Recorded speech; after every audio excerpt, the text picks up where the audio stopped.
Good evening class. कैसे हैं आप लोग? एक बार फिर आपके बीच में अवेलेबल हो गए हैं और कल मैंने बौद्ध धर्म पढ़ाया था दोस्तों, और एक बार फिर आज बौद्ध धर्म पे कुछ नए क्वेश्चन लेकर मैं आया हूँ। वही क्वेश्चन करवाऊंगा जो एग्जाम में आते हैं या आने की संभावना है।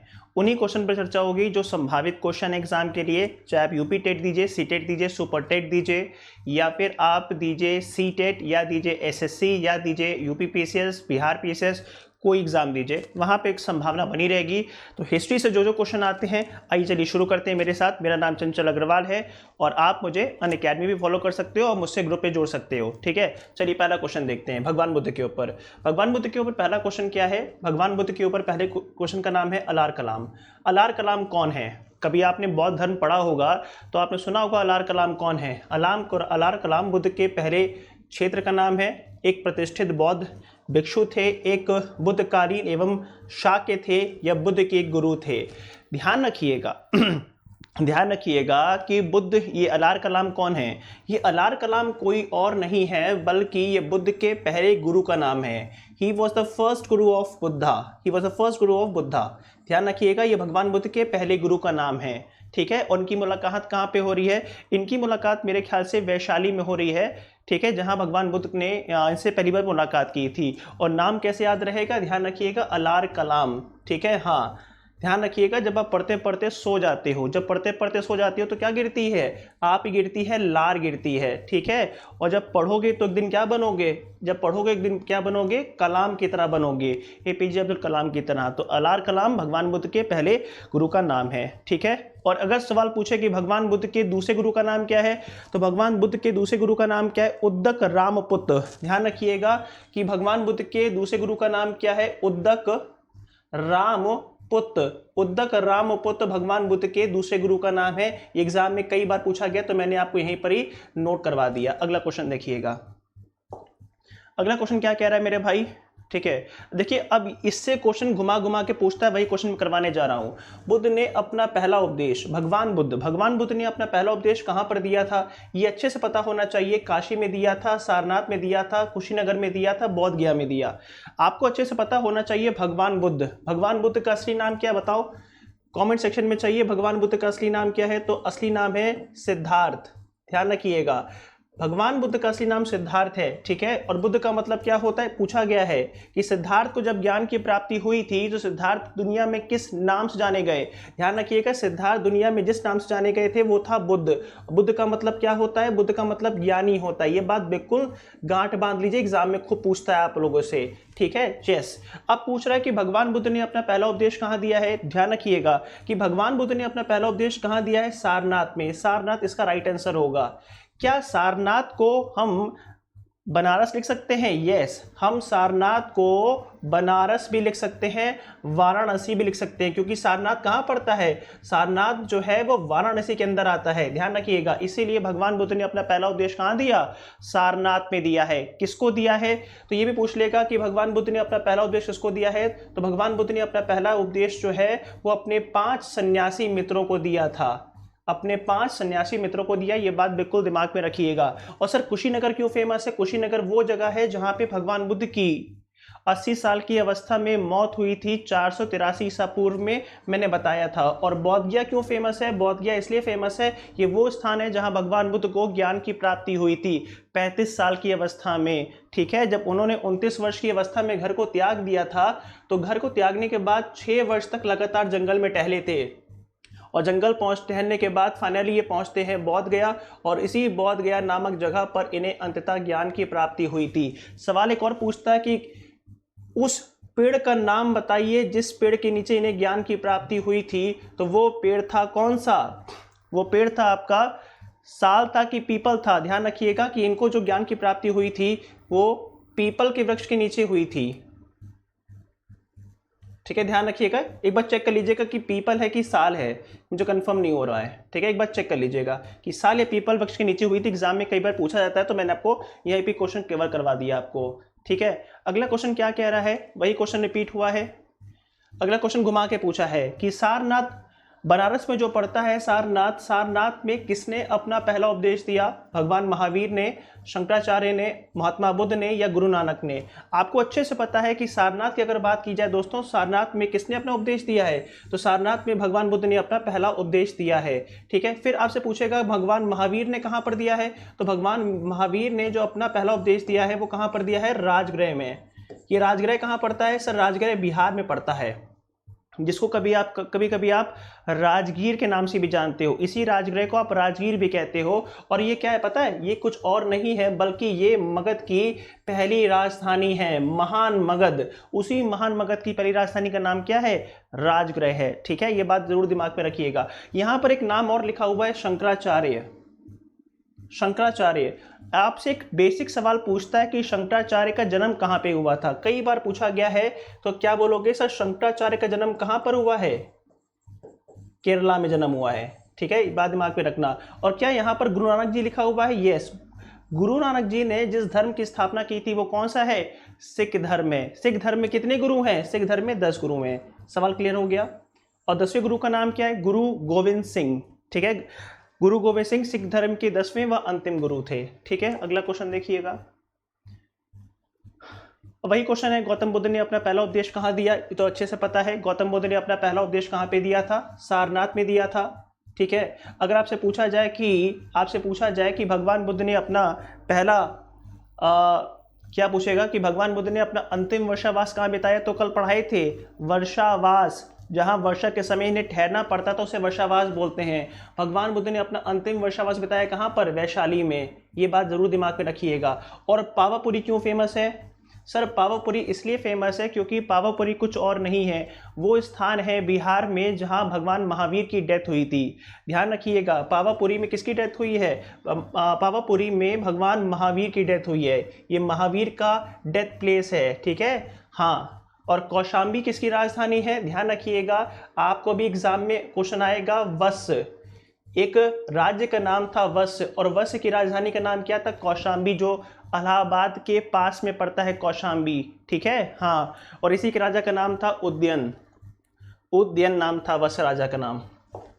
अगला सवाल देखिएगा। अगला सवाल क्या कह रहा है? देखिए, महात्मा बुद्ध ने जब अपना पहला उपदेश दिया तो उस घटना को धर्म चक्र परिवर्तन कहा गया। अब अपना पहला उपदेश कहाँ दिया? ये तो अच्छे से पता है कि भगवान बुद्ध ने अपना पहला उपदेश सारनाथ में दिया है। लेकिन जब भगवान बुद्ध ने अपना पहला उपदेश सारनाथ में दिया तो उस घटना को क्या बोला गया? एग्जाम में कई बार पूछता है कि भगवान बुद्ध ने जब अपना पहला उपदेश सारनाथ में दिया तो उस घटना को बौद्ध धर्म में क्या बोला गया? बोला गया धर्म चक्र परिवर्तन। ये धर्म चक्र परिवर्तन क्या होता है? तो धर्म का मतलब होता है उपदेश। ठीक है, चक्र का मतलब क्या होता है? पहिया। ठीक है, व्हील। और परिवर्तन का मतलब क्या होता है? बदलाव। इसका मतलब क्या हुआ कि जब धर्म का पहिया घूमेगा, समाज में अपने आप क्या आएगा? बदलाव। और यहां पर धर्म क्या है? यहां पर भगवान बुद्ध के जो उपदेश हैं वही धर्म है। जब भगवान बुद्ध के उपदेश पहिए की तरह आगे बढ़ते जाएंगे समाज में, तो समाज में अपने आप क्या आएगा? बदलाव। तो यही है धर्म चक्र परिवर्तन। बस ध्यान रखिएगा, भगवान बुद्ध ने जब सारनाथ में अपना पहला उपदेश दिया था तो उस घटना को धर्म चक्र परिवर्तन कहा गया। और पूछता है कि भगवान बुद्ध ने जब अपना पहला उपदेश सारनाथ में दिया तो इस घटना का सिंबल क्या है? अगर आपसे सिंबल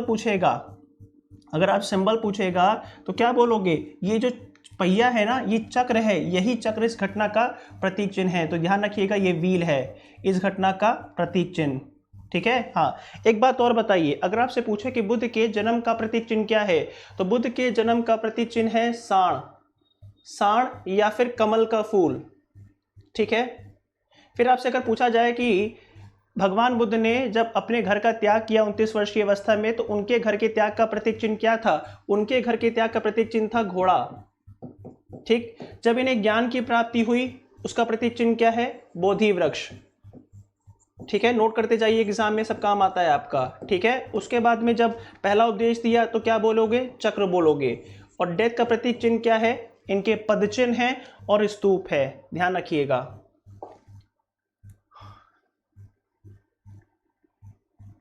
अब तो ये पता चल गया है सर ग्रंथों में उल्लेख धर्म चक्र परिवर्तन क्या है? धर्म चक्र परिवर्तन का मतलब होता है जब सारनाथ में भगवान बुद्ध ने अपना पहला उपदेश दिया। ये बात तो क्लियर हो गया है, ठीक है। हाँ सर, अगला क्वेश्चन देखते हैं। अगला क्वेश्चन देख रहा है। अगला क्वेश्चन से पहले मैं एक बात जानना चाहता हूँ भाई, आपको अगर सेशन पसंद आता है तो नीचे एक लाइक बटन दिया हुआ है, प्लीज़ लाइक बटन दबा दीजिएगा। कमेंट सेक्शन दिया हुआ है, कमेंट सेक्शन में कमेंट कर सकते हो आप कि सर कैसा लगा और आपको क्या चाहते हो। तीसरी बात यह है कि यहाँ पर लिखा होगा चैनल को सब्सक्राइब करना और घंटी लगी होगी, इसको प्लीज़ आप क्लिक कर दीजिएगा। बाकी आपको टेलीग्राम ग्रुप, उसके बाद में व्हाट्सएप ग्रुप, उसके अलावा सब कुछ आपको अवेलेबल हो जाएगा। दूसरी बात यह है कि मेरा ये व्हाट्सएप नंबर है, आप मुझे इस पर मैसेज करके ग्रुप में ऐड हो सकते हो। बाकी नीचे टेलीग्राम का लिंक आपको मिल जाएगा, व्हाट्सएप का लिंक मिल जाएगा आपको, ठीक है। हाँ जी, और बाकी नंबर पे आप देख सकते हो, ठीक है। एक बात और ध्यान रखिएगा, बुद्ध ने सबसे ज़्यादा उपदेश कहाँ पे दिए हैं? भगवान बुद्ध ने सबसे ज़्यादा उपदेश कहाँ पे दिए हैं? वैशाली में दिए हैं, श्रावस्ती में दिए हैं, कौशाम्बी में दिए हैं, राजगृह में दिए हैं। मैंने बताया था कि भगवान बुद्ध ने अपने सबसे ज़्यादा उपदेश कहाँ दिए हैं दोस्तों? भगवान बुद्ध ने अपने सबसे ज़्यादा उपदेश दिए हैं श्रावस्ती में। श्रावस्ती की अगर बात की जाए तो श्रावस्ती क्या है? श्रावस्ती जो है वो कौशल राज्य की राजधानी है। श्रावस्ती कौशल पड़ता है उत्तर प्रदेश में, जिसकी राजधानी श्रावस्ती हुआ करती थी। और कहा तो ये भी जाता है कि श्रावस्ती के राजा का नाम राजा प्रसेनजीत था, और प्रसेनजीत बुद्ध के सबसे चहीते दोस्त कहे जाते हैं, ठीक है। बहुत अच्छी मित्रता थी प्रसेनजीत की और भगवान बुद्ध की। इसीलिए प्रसेनजीत ने भगवान बुद्ध को रोकने के लिए अपने यहाँ बहुत सारे जो आश्रम बनवा के दिए थे भगवान बुद्ध को, और इसीलिए भगवान बुद्ध ने सबसे ज़्यादा समय कहाँ बिताया है? भगवान बुद्ध ने सबसे ज़्यादा समय बिताया है श्रावस्ती में, और जो व्यक्ति जहाँ पर ज़्यादा रुकेगा वो व्यक्ति वहाँ पर ज़्यादा उपदेश भी देगा। इसीलिए भगवान बुद्ध के सबसे ज़्यादा उपदेश कहाँ पर हैं? श्रावस्ती में। दूसरी बात, ये वैशाली है। वैशाली वो स्थान है जहाँ पर बुद्ध ने अपने प्रिय शिष्य आनंद के कहने पर महिलाओं को संघ में प्रवेश दिया था। एक बार सवाल पूछा आयोग ने कि संघ में प्रवेश पाने वाली पहली औरत कौन है? तो संघ में प्रवेश पाने वाली पहली औरत कोई और नहीं बल्कि उनकी खुद की सौतेली माँ प्रजापति गौतमी है। और दूसरी कौन है? दूसरी इनकी पत्नी यशोधरा है। ध्यान रखिएगा, बुद्ध की पत्नी का नाम यशोधरा था, जिसको संघ में प्रवेश मिला है। कहाँ पर? वैशाली नामक स्थान पर मिला है। तीसरी बात, यहाँ पर एक वर्ड लिखा है राजगृह। यही क्या है? राजगृह। और राजगृह क्या है? मगध की पहली राजधानी है, ठीक है। कौशाम्बी के बारे में मैंने बता दिया कि ये राजा वत्स नाम के राज्य की राजधानी हुआ करती थी, ठीक है। अगला क्वेश्चन क्या कह रहा है? अगला क्वेश्चन क्या कह रहा है कि बुद्ध की मृत्यु के पश्चात लॉर्ड बुद्धा की जब 483 ईसा पूर्व में मौत होती है तो उसके पश्चात पहली बौद्ध संगीति की अध्यक्षता किसने की थी? ठीक है, वो अध्यक्षता की है महाकश्यप द्वारा, धर्मसेन द्वारा, अजाशत्रु द्वारा या फिर नागसेन द्वारा। दिमाग में रखिएगा कि बुद्ध के मरने के बाद जो पहली बौद्ध संगति हो रही है, फर्स्ट बौद्ध काउंसिल हो रही है, उसको लीड किसने किया था? महाकश्यप ने किया था। जवाब क्या होगा? ए वाला जवाब होगा। अब यहाँ पे आपको एक बात समझनी चाहिए कि ये बौद्ध संगीति क्या है। देखो मेरे भाई, ये क्या लिखा हुआ है? प्रथम बौद्ध संगीति। संगीति का मतलब क्या होता है? संगीति का मतलब होता है मीटिंग करना। एक बात बताओ, जब हम लोग छोटे छोटे थे तो हम लोग की संगत खराब थी कि नहीं खराब थी? सर बहुत खराब थी। क्लास का 10th में तो बहुत खराब हुआ करती थी। तो घर वाले क्या बोलते थे? बेटा सुधर जाओ, तुम अपनी संगत को सुधार लो। संगत मतलब होता है दोस्ती यारी से तुम आजकल मीटिंग वीटिंग करते हो। अपनी संगत को सुधार लो, नहीं तो उसको सुधार डालेंगे। समझ में आ रहा है? तो संगत मतलब होता है दोस्ती यारी मीटिंग। अब ये मीटिंग किसकी बुलाई जा रही है? सर ये मीटिंग बुलाई जा रही है बौद्ध धर्म के लोगों की। तो क्या बोलेंगे? बौद्ध संगीति बोलेंगे। और चूंकि बुद्ध के मरने के बाद पहली बार होगी तो क्या बोलेंगे? प्रथम बौद्ध संगीति। अगर दूसरी बार होगी तो क्या बोलेंगे? सर द्वितीय बौद्ध संगीति। तीसरी बार होगी तो क्या बोलेंगे? तृतीय बौद्ध संगीति। अगर चौथी बार होगी तो क्या बोलेंगे? चतुर्थ बौद्ध संगीति। क्या बोलेंगे? चतुर्थ बौद्ध संगीति। कोई दिक्कत? नो सर, पूरा क्लियर हो गया हमको, ठीक है। अब आपसे क्या पूछता है कि पहली बौद्ध संगीति कहाँ पर हुई थी? तो प्लेस पूछेगा, तो प्लेस याद कर लो फटाफट। प्लेस कैसे याद रहेगा? एक ट्रिक है। ट्रिक क्या है सर? ट्रिक है राजा की शाली को राजा की शाली को पाटली वन में, इसका अर्थ का अनर्थ हो जाता है भाई कभी कभी, तो पर ठीक है याद कर लेना। राजा की शाली को पाटली वन में, तो कैसे याद रहेगा, राजा से कर लीजिएगा राजगृह। तो पहली बहुत संगति कहाँ पर हुई है, राजगृह में हुई है। ठीक है, राजगृह मगध की राजधानी है। उसके बाद शाली से क्या हो जाएगा, शाली से बन जाएगा वैशाली, जहाँ पे दूसरी बहुत संगति हुई थी। और पाटली से क्या बन जाएगा, पाटली से बन जाएगा पाटलिपुत्र, जहाँ तीसरी बहुत संगति हुई थी। ठीक है, यस, पाटलिपुत्र जिसको आप पटना कहते हो, मगध की दूसरी राजधानी रह चुकी है। और तीसरी बात, वन का मतलब क्या होता है, वन का मतलब होता है कुंडल वन विहार। और ये कुंडल वन विहार कहाँ पड़ता है सर, ये कुंडल वन विहार पड़ता है कश्मीर में। यहां तक कोई समस्या, नो, क्लियर हो गया आप लोगों को। ठीक है, चलो, तो पहली बहुत संगति की अध्यक्षता किसने की है, पहली बहुत संगति की अध्यक्षता किसने की है, महाकश्यप जी ने की है। ठीक है, ध्यान रखिएगा। अच्छा, एक सवाल और बनता है कि जब पहली बहुत संगति के आयोजन हुआ तो उस समय राजा कौन था, किंग पूछता है, किंग भी पूछता है आपसे, किंग, किंग कैसे याद रहेगा, देखो किंग याद करने का आसान तरीका क्या है, राजा, ये तो हो गया, कितना राजा करवाएंगे, हे भगवान इतना कुछ है कंटेंट।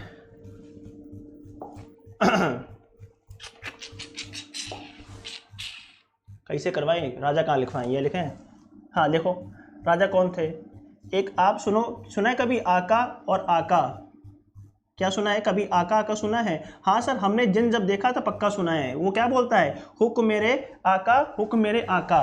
देखो आ से क्या हो जाएगा, आ से हो जाएगा अजातशत्रु, का से क्या होगा, काला अशोक होगा, आ से क्या होगा, आ से होगा आपका राजा अशोक हो जाएगा, और का से कौन होगा, कनिष्क होगा। ध्यान रखिएगा, अजातशत्रु, काला अशोक, अशोक, उसके बाद में कौन हो जाएगा, उसके बाद में हो जाएगा आपका राजा कनिष्क। ठीक है, अशोक, सॉरी पहले कौन है, अजातशत्रु है, दूसरे में काला अशोक है, जिससे काला होने का बड़ा शौक है, हम काले हैं तो क्या हुआ, दिल वाले हैं। उसके बाद में अगला कौन है, सम्राट अशोक, चंडाल अशोक, जिसने कलिंग पर आक्रमण किया था। उसके बाद में राजा कनिष्क हैं। हाँ, जो लड़कियां क्लास में देख रही हैं तनिष्क नहीं समझिएगा, तनिष्क नहीं कनिष्क बोला है, कनिष्क, ये बात जरूर दिमाग में रखिएगा। ठीक है, तो पहली बहुत संगति की अध्यक्षता किसने की है, महाकश्यप ने की है। सर इतना सारा कंटेंट, हाँ जी इतना कंटेंट आपको एग्जाम में काम आता है, इसलिए मैंने बता दिया आपको, इसका फायदा मिलेगा। कैसे फायदा मिलेगा, देखो अच्छा एक बात बताओ, ये तो क्वेश्चन मैंने अभी पढ़ाया, मैंने आप लोगों को, मैंने क्या पढ़ाया था आपको कि बुद्ध जो है कौशाम्बी किसके राज्य में आए थे, किसके राज्यकाल में आए थे। अभी मैंने बताया था कि कौशाम्बी किसकी राजधानी है, कौशाम्बी जो है वश की राजधानी है। वश एक महाजनपद, एक बड़े राज्य का नाम हुआ करता था वश, जिसकी राजधानी का नाम क्या था, कौशाम्बी। ठीक है, और मैंने बताया था कि वश के राजा का नाम क्या था, उदयन था। ठीक है, और ये उदयन के शासनकाल में बुद्ध जो है कहाँ पहुंचे थे, कौशाम्बी पहुंचे। इसका मतलब क्या होगा, बी जवाब होगा। इतने सारे क्वेश्चन सर, इतने सारे क्वेश्चन आते हैं, बहुत ही आसान रहता है। ठीक है, हाँ अभी तो बहुत आसान क्वेश्चन है कि प्रथम बौद्ध परिषद का संचालन किसने किया था, तो अच्छे से पता है, आनंद ने किया, महाकश्यप ने किया, मोगलीपुत्र ने किया, उपाली ने किया। सर हमको पता है कि पहली बौद्ध संगति का अध्यक्षता किसने की थी, महाकश्यप ने की थी।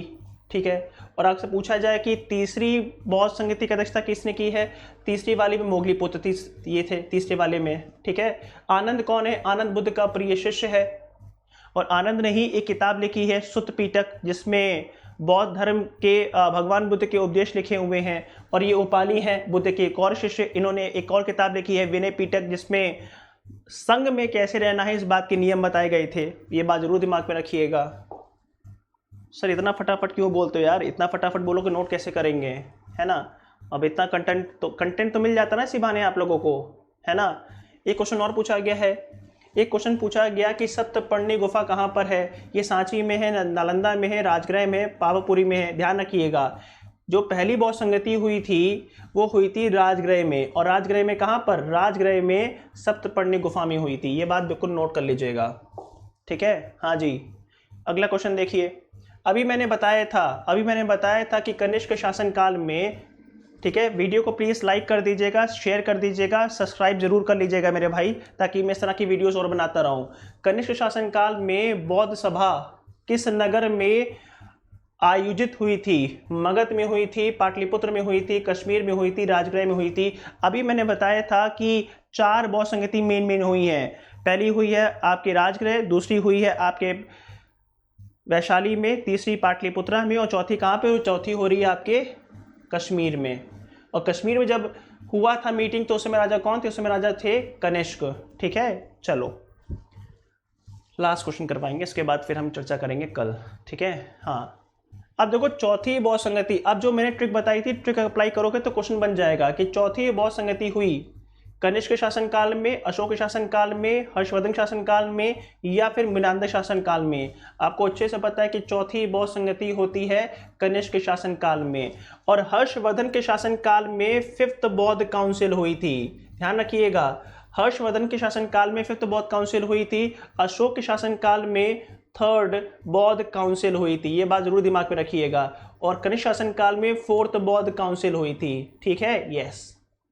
चलो तो बाकी आप लोग ग्रुप पे ऐड हो सकते हो, लिंक आपको नीचे मिल जाएगा। बाकी कोई दिक्कत हो तो इस नंबर पे आप मुझे मैसेज कर दीजिएगा, मैं आपको एज सून एज पॉसिबल आपको जवाब देने की कोशिश ज़रूर करूंगा। ठीक है, ऑल द बेस्ट। आप लोग प्लीज़ सेशन को लाइक कर दीजिएगा, कमेंट कर दीजिएगा, चैनल को सब्सक्राइब जरूर कर लीजिएगा, पढ़ते रहिएगा। अभी भगवान बुद्ध के ऊपर सारी बातें बताई हैं, इसके बाद मैं भगवान महावीर के ऊपर बताऊंगा, उसके अलावा मौर्य साम्राज्य, गुप्त साम्राज्य, जितना भी टॉपिक होगा एग्जाम से संबंधित मैं सब कुछ कवर करवाता हुआ चला जाऊंगा। इसके अलावा मैं प्रीवियस ईयर क्वेश्चन पेपर भी सॉल्व करवाऊंगा। ठीक है, तो ऑल द बेस्ट। कंटेंट पाने के लिए आप प्लीज़ कंटेंट को आप, और उसका PDF भी मैं अपलोड करवा दूंगा, चिंता मत करो, आपको बहुत भागना नहीं है। मैं इसका PDF जो है आपको अपलोड करवा दूंगा, इसका PDF भी आपको वहाँ मिल जाएगा। ठीक है, चलो all the best, bye bye.